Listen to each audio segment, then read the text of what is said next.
Tired of watching your downloads crawl like they've got a sprained ankle?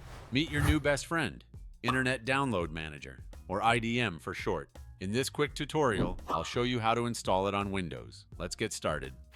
First, open any browser you like: Chrome, Edge, Firefox, even Internet Explorer if you're feeling adventurous. Now, type IDM Download in the search bar and hit Enter.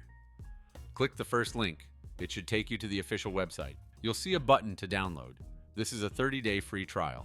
If you like it, you can buy the full version later by clicking the purchase link. Click the download button and wait for it to finish. Once it's done, open the file, either directly from your browser or by going to your Downloads folder. Double-click the exe file. It'll ask for admin permission. Click Yes. Now the installer opens. Click Next.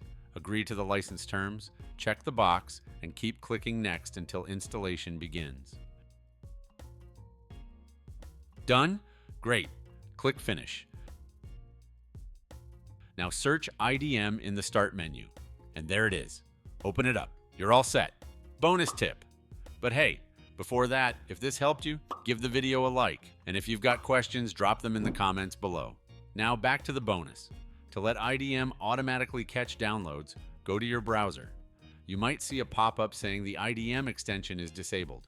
Click Enable Extension. If it worked, you'll see this screen. Now try downloading something. IDM will jump in like a superhero. No cape, just crazy speed. Happy downloading!